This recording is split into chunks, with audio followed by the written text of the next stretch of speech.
On va s'arrêter sur le GRP Data, celui qui se base, vous le savez, sur des données comportementales ou liées à des centres d'intérêt du téléspectateur.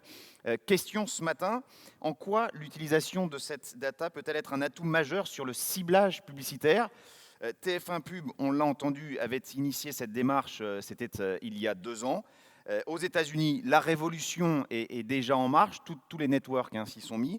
C'est Pauline Bertrand de TF1 Pub qui va venir nous en parler. Soyez la bienvenue, Pauline, on peut l'applaudir. On vous proposera ensuite un focus sur la France avec Isabelle Apté. Alors, bonjour à tous. Aujourd'hui, je vais vous faire découvrir le GRP Data aux États-Unis. Donc, nous allons traverser l'Atlantique et découvrir à quel point les temps changent aux États-Unis. Donc, les temps changent. The times they are changing, comme l'avait si bien chanté Bob Dylan. Je me disais que la référence était plutôt appropriée, étant donné que c'est cet artiste qui a inauguré la scène musicale il y a quelques semaines. Pour revenir au sujet qui nous intéresse aujourd'hui, qu'est-ce qui a changé dans l'achat d'espaces publicitaires télé aux États-Unis? Tout. Et aujourd'hui, je suis ici pour vous présenter ces nouveaux modèles des networks américains. Alors, je vais commencer par vous présenter Jen Clark, qui est la présidente du SNPTV américain. Elle a déclaré: aujourd'hui, les campagnes sont achetées en GRP socio-démo et le GRP data est utilisé comme cible complémentaire de garantie. On sait que c'est ce qui se passe en France. En 2017, nous allons assister à un véritable changement. Je pense que dans 1 an, la data sera devenue une nouvelle référence dans l'industrie télé. Elle a dit ça en juin 2016. Nous sommes le 12 juin 2017 et vous allez voir à quel point elle avait raison. Alors, je vais vous présenter maintenant Linda Yaccarino. Linda Yaccarino est la présidente emblématique de la régie de NBC Universal. En plus d'être une des femmes les plus importantes des médias américains, d'être la meilleure copine de Kim Kardashian et de littéralement tous les people de la planète, elle est aussi celle qui a insufflé à NBC Universal cette vision data. Donc, sous sa direction, NBC Universal, qui est déjà la première chaîne américaine, le premier network américain, est devenu vraiment visionnaire sur tous ces sujets data. Et ce que je vous propose, c'est de voir un extrait d'une de ses interviews où elle explique pourquoi maintenant on ne peut plus se cantonner à réfléchir en audience sociodémographique. We are really throwing that challenge out to many of you in the room who can help us reach way beyond the current currency of a C3. So the way we kind of size it up in layman's terms is, you know, when you're trying to address the value of television, which we argue is way undervalued, it's like trying to estimate the size of an iceberg by only what you can see on the top of the water, right? So that wouldn't work out well if you did that, right? So we look at it and we say, when you take that and you look at what's being unmeasured, okay, let's reach out beyond what you're trying to achieve. So what kind of business outcome are we, NBC Universal, or many other companies like ours, are trying to help you achieve? How many are we trying to get more people into a showroom to test drive a car? Are we trying to get more folks to just buy more product, move it off the shelf? So those are the outcomes we're trying to drive towards, which means the C3 just doesn't do enough. La métaphore de l'iceberg qui est classique mais toujours efficace. Alors, nous allons revenir quelques semaines en arrière, puisque mi-mai se sont tenus à New York les upfronts américains. Donc les upfronts, c'est le moment le plus important pour les networks américains. Chaque network fait son propre upfront, c'est-à-dire qu'il privatise un théâtre sur Madison Avenue et toute la journée, c'est un énorme show avec la présentation de la grille des programmes. Toutes les stars de la chaîne sont là. Ça se finit toujours par un petit concert de Lady Gaga ou de Katy Perry. Et à la fin de la journée, la régie publicitaire prend la parole.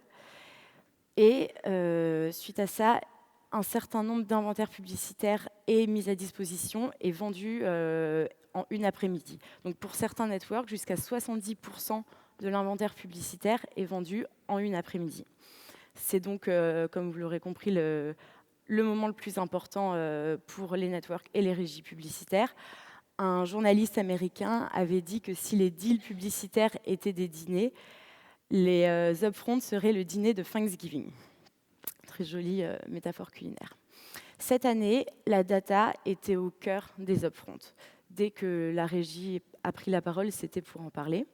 Donc, il y a eu 2 initiatives particulièrement intéressantes. La première, c'est une initiative groupée de 3 networks, Viacom, Fox et Turner, qui créent leur propre plateforme data, donc OpenAP, Open Audience Platform.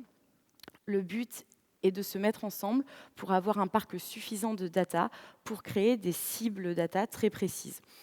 Je vous ai mis quelques exemples, acheteurs d'une première voiture, buveurs de tel ou tel soda. Donc voilà, le but est de vendre des campagnes optimisées en GRP data et non plus en GRP socio-démo. Donc, ils se sont mis ensemble pour créer une plateforme qui soit référence sur le marché. Après, il n'y a aucun deal publicitaire qui est fait ensemble. Le but est vraiment juste d'avoir une référence commune. Donc, ils ont fait appel à tous les autres networks aux États-Unis. Tout est encore en cours de discussion, mais les seuls à avoir réagi sont NBC Universal, parce que NBC a déjà créé sa propre plateforme data il y a 3 ans, ATP, Audience Targeting Platform. Le principe est le même, ils ont une montagne de data avec laquelle ils créent des cibles data. Eux, leurs cibles sont vraiment très très précises. Il peut y avoir maman vivant en banlieue et rêvant de s'acheter un 4x4, des choses comme ça. Et le but est donc le même, c'est de vendre des campagnes optimisées en GRP data et non plus en GRP socio-démo. Alors, on va revoir un extrait de l'interview de Linda qui explique comment ces cibles data ont été mises en place et leurs conséquences sur le business de NBC. So when you're watching it, whether you're in your corner office, the trading floor, the gym, that's where CNBC is consumed. It's like a utility.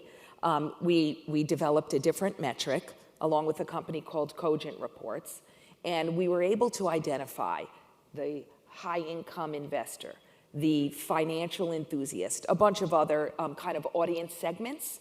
So we did that very specifically to prove that it could be done. And really what we could prove more was that as of October 1st, 2015, so basically we're 1 quarter in, and guess what? Nothing bad happened. The network is still on the air.